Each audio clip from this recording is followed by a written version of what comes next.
Where the Motorbike Adventure met an unexpected turn, these newlyweds proved that COVID-19 lockdowns are just a road bump in their journey together. After recent movements saw the use of social media to mobilize young people across the country, the Nigerian government hosted a workshop to validate a draft National Cybersecurity Policy and Strategy 2020.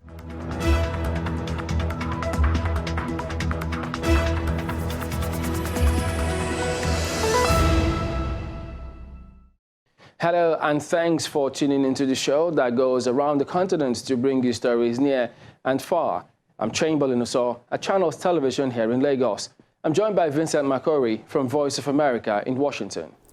Thanks. I'm Vincent McCory, happy to be with you again for another edition of Africa 54. Now, due to the global outbreak of COVID-19, the Voice of America has reduced staffing at VOA headquarters in Washington. So as you see, our broadcast looks a little different for now, but we appreciate you staying with us on Africa 54. Let's start off with the latest from Nigeria. Chamberlain Oso in Lagos brings you that story. Few weeks after the EndSARS protests, the federal government of Nigeria says it plans to harness the benefits of digital revolution. Our correspondent, Gloria Omezoke, reports. The EndSARS protest is one movement that mobilized young Nigerians across the country for a social cause. The movement, largely galvanized through social media, apparently underlines increasingly the potency of cyberspace. The need to advance the liberal use of cyberspace and combat potential threats became central at this multi-stakeholders workshop organized by the Office of the National Security Advisor to validate a draft National Cybersecurity Policy and Strategy 2020. Over the last couple of weeks, we are witnesses to an escalation in the use of social media to disseminate subversive contents and incite violence, which played a part in heightening tension, causing unrest, spurring widespread acts of looting and destruction across the country. Therefore, in a bid to ensure that we effectively embrace and harness the benefits of digital revolution while effectively combating the heightening risk of cyber threats, the federal government of Nigeria has been proactive over the past couple of years to ensure progressive use of our cyberspace. In 2014, the federal government produced the maiden document, and 6 years after, it is undergoing a review to ensure both inclusiveness and the leverage on new technologies. Research and development is very important. We are also looking at leveraging technology like artificial intelligence, machine learning, to look at incidences that happened in the past, look at the current environment, be able to predict what will happen in the future in the area of attack and the area of vulnerability and other incidences. How do we also utilize these technologies to build trust? Because really a lot of things we've seen in some of these protests come down to trust. And also even for some of the accused organizations, not just the accused people, there are ways this technology can help us to be able to monitor and make sure that certainly these things don't repeat again. The committee is hoping to complete work on the document over the last few days and pass the draft documents to the President for his approval. The document is expected to contribute to the growth of the nation's digital technology.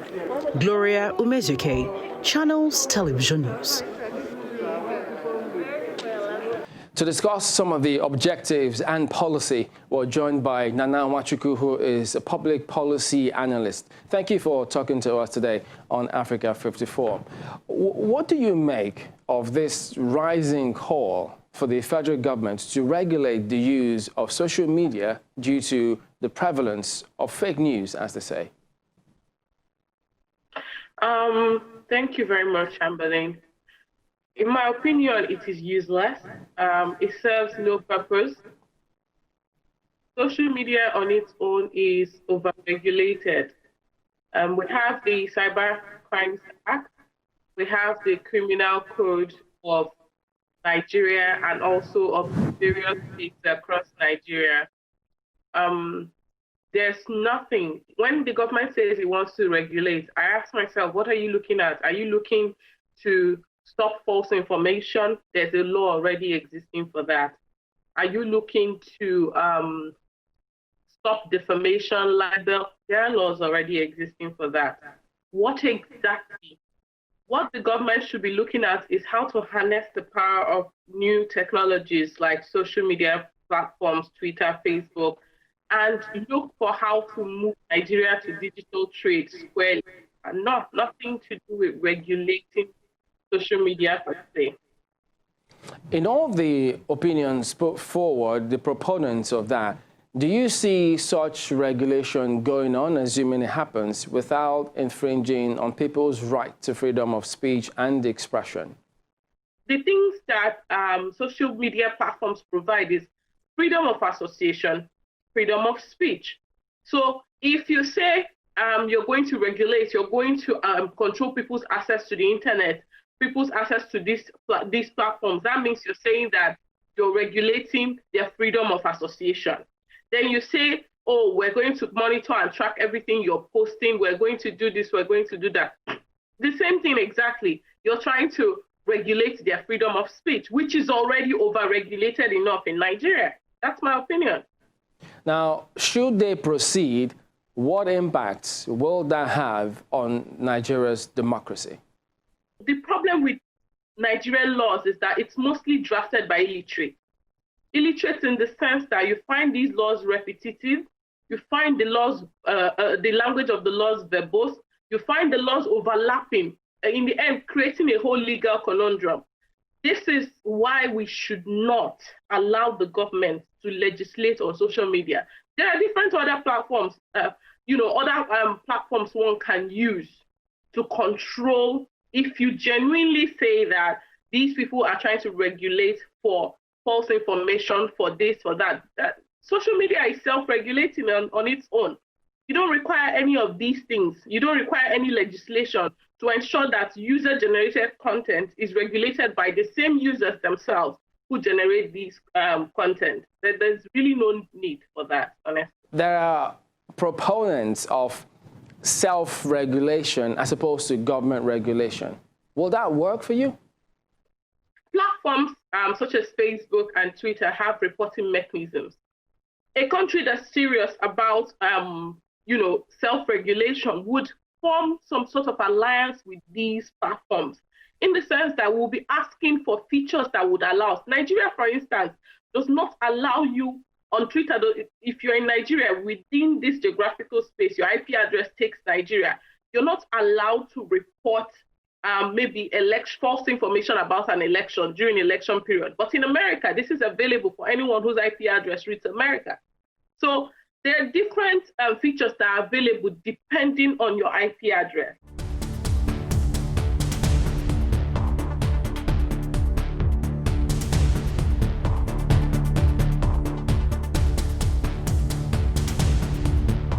Welcome back to Africa 54. I'm Vincent McCory in Washington. Healthy volunteers are being deliberately infected with the coronavirus to try to speed up the development of a vaccine and are plans announced by the British government. Henry Ridgewell reports from London. All current coronavirus vaccine trials involve giving volunteers the potential vaccine or a placebo and then waiting until enough of them have been exposed to the virus through their daily lives. That can take months or years. The British government announced this week it plans to begin so-called human challenge trials, deliberately infecting young and healthy human volunteers with the virus to speed up the development of vaccines. Several people have already volunteered. So many people struggling right now, and I want this pandemic to be over. Every day that goes on, more cases are going on, more people are dying. And if this vaccine trial could mean that this period of trauma for the whole world will be over sooner, I want to help. I want to be a part of that. The government plans to invest more than $43.4 million in the challenge trial. The World Health Organization says it could be significant. There is a very long history of this for development of a number of vaccines that has been a part of what has gone on with, say, the development of the cholera vaccines and the typhoid vaccines. The WHO has expressed some concerns. Volunteers must have full consent, and they must select the volunteers in order to minimize their risk, because you will be challenging people with a virus that we do not have a treatment for. Infections, hospitalizations and deaths from the coronavirus are rising sharply in many countries around the world. A vaccine remains the best hope of any return to some kind of normality. At this point in time, we do not have a way of stopping transmission, and we do not even have the financial capacity to give multiple antibody treatments, steroids, etc., like Donald Trump received, to everybody in the population that ends up needing treatment. The cost is quite large for these kind of treatments. We don't have a vaccine, and therefore, as a result, we need to contain the spread of this virus, not just manage it, contain it. The initial aim of the British research team will be to discover the smallest amount of virus it takes to cause the COVID-19 infection, using controlled doses of the virus. If approved by regulators and an ethics committee, it's hoped the full challenge trial could begin in May 2021, still many months away. Henry Ridgewell for VOA News, London. Thank you. As part of efforts to combat cancer in Nigeria, the National Center for Women Development is providing 24-hour service for screening and detection of both breast and cervical cancer in the nation's capital, Abuja.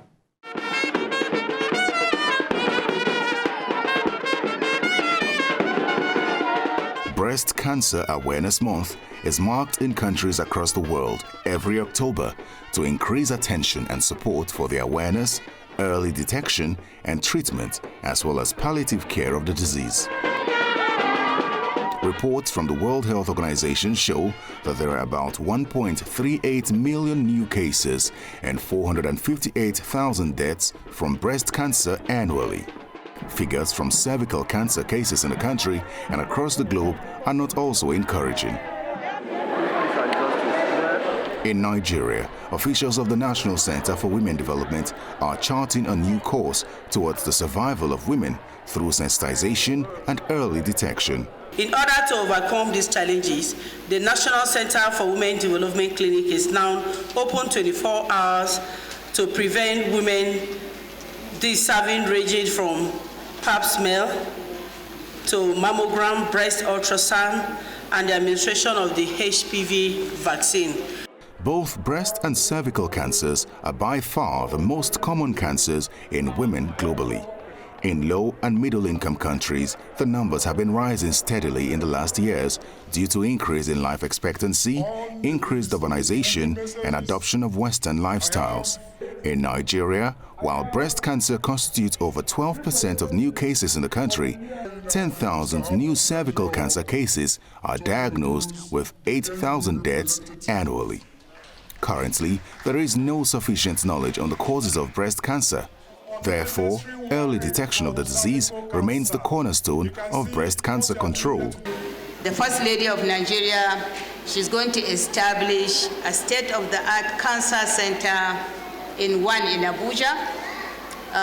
Already we have the facilities, the structure in Kano, and some other, possibly in the 6 geopolitical zones.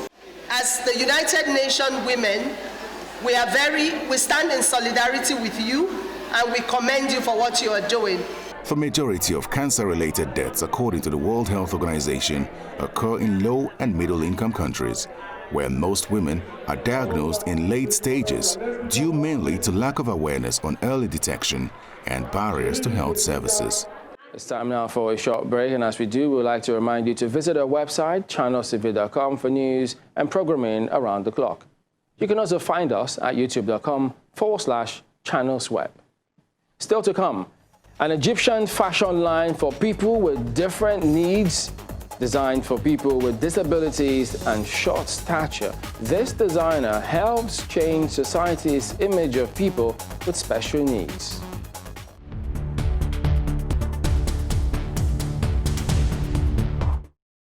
Welcome back to Africa 54. I'm Vincent McCory in Washington. It was meant to be a 3.5-year motorbiking adventure across all 7 continents. But then Kenyan newlyweds Dos and Wamuyu Karaoke ran into COVID-19. Francis Maguire reports. 2 months after getting married, Kenyan couple Dos and Wamuyu Karaoke quit their jobs and set off on an adventure to motorbike across all 7 continents. They didn't expect that a changing world would bring what was meant to be a 3.5-year odyssey to a screeching halt. For me, this has been the best honeymoon. I think he's more than a husband, he's my true friend. They set off in 2018, and having travelled through Africa, Antarctica and South America by March this year, they were in Costa Rica. Good morning, guys. Today is what date this? 14th. It's 14th of March, and we are leaving Costa Rica into Nicaragua. But Nicaragua would prove to be their final destination. With lockdown restrictions coming into force across the globe, the couple found themselves stuck at a low-price hostel in the Nicaragua capital, Managua, for 4.5 months. When flights resumed in August, they shipped their bikes home and returned to Nairobi. And getting stuck outside the country, we looked forward to being home. Yeah. And the things that we have really missed over the 2 years of travel, we missed the food, we missed our family and friends, so it's really nice to have them back. Wamuyu, who worked in the petroleum industry, says it was the kind of adventure that Africans don't often take. And Dos, who was employed in finance, says the experience has changed them. On your motorcycle, you can't carry any luxury items. And we went by for 2 years without any luxury items. So I think the minimalist living is who we are now. When the world opens up again, they want to resume their expedition and hope to inspire other Africans to do the same. An Egyptian designer is catering to people with disabilities by designing clothes that fit their needs. Well, this comes amid a lack of options in commercial retail stores for these special set of people in the society. When Ashkan Al-Akhbar's friend, who uses a wheelchair, said she dreamed of wearing a dress that did not obstruct her mobility, Al-Haba decided to launch a clothing brand for people with disabilities and those of short stature. Earlier this year, she started Metfasal League, Arabic for Tailored for You, a clothing line that she says is the first of its kind in Egypt. Our brand is to change our perception of people struggling with disabilities and stop associating them as something related to charity or charity work. We need to change society's mental image of persons living with a disability. The 43-year-old said after working with various companies on ways to cater for people with disabilities, she had noticed that they were not being served by clothing manufacturers. She's using volunteers to test the clothes, giving them free samples ahead of a planned commercial launch. One volunteer, Ziad Hamdi, struggles with a disability that prevents him from using his hands and fingers easily. Hamdi now has hook and loop fasteners instead of buttons, which he says save him a lot of time and effort. One example, at first, I couldn't use my hands well while getting dressed. This helped me, and now I get dressed much easier. Al-Apar hopes the initiative will help change views about people with disabilities and persuade the public to stop associating them with charity. As black films and series break the box office, Hollywood opens money floodgates. VOA's Penelope Pulu has more.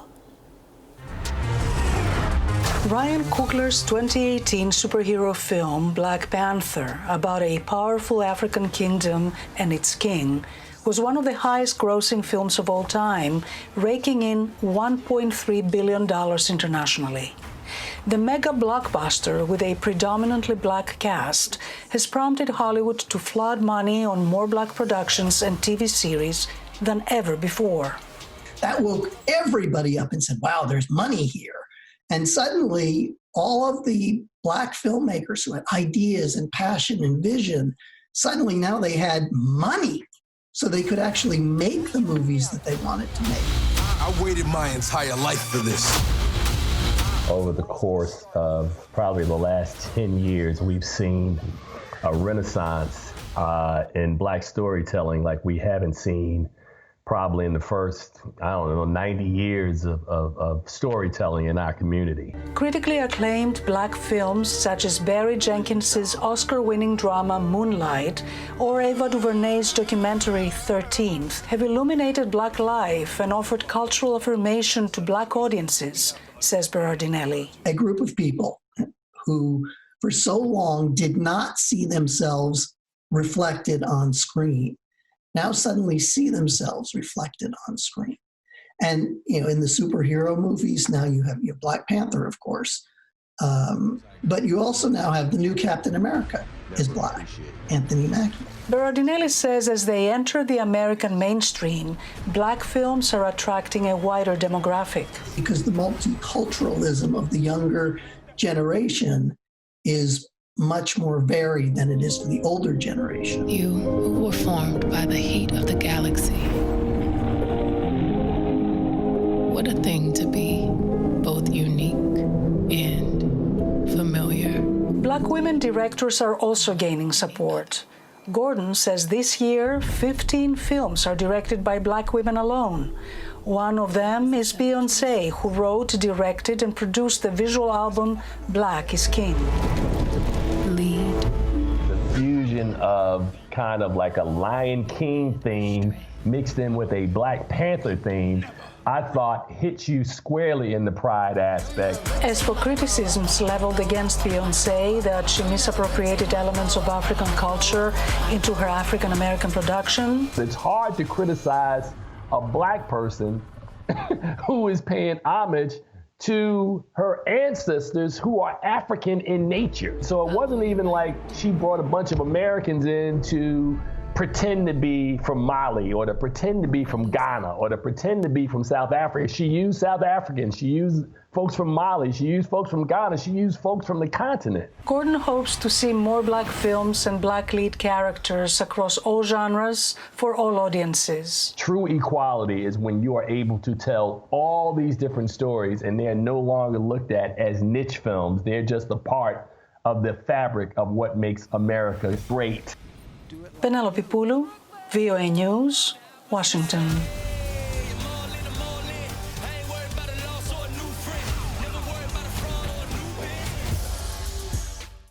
Well, and that's our show for today. You can find all the continent's top news and world news online at voaafrica.com. Check it out. I'm Vincent McCory in Washington.